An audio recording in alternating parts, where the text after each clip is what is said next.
Finance now, and the day was dominated by speculation that an interest rate rise was fast approaching.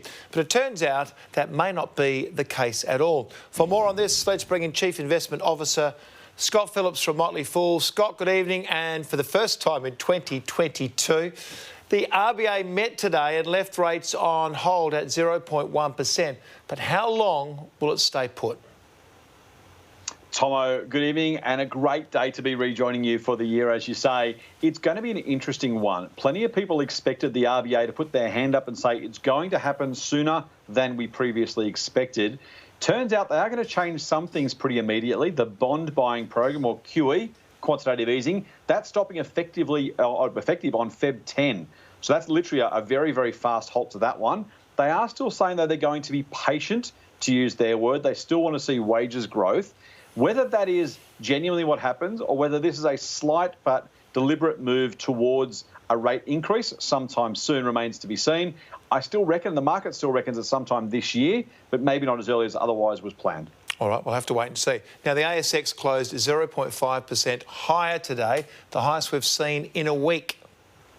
It's been a tough week. It's been a tough month too. The worst start in the US market apparently in recorded history. A really ordinary start here too. The market down the best part of 10% in January. The good news is last couple of days have been better. As you say, 0.5% today is not something to write home about, except for how bad things have been in the past. So it's a good result today. Some optimism recovering and returning on the back of global tensions easing when it comes to Ukraine, and some hope that the RBA might move slowly and steadily, as we said.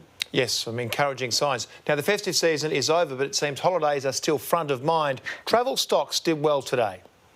Yeah, and it's that optimism I talked about, Tomo. This is very much the reopening trend continuing. We saw a little bit of that late last week. More of it, of course, coming through the market today. And travel stocks, probably the ones that are most, obviously by definition, exposed to a reopening or just a recovery trade in general. A bit of more optimism on the back of news that Melbourne Airport looking to add 40% to its capacity based on a third runway being added down there if they can get over those noise concerns. So really signs of optimism and long-term recovery for the tourism sector.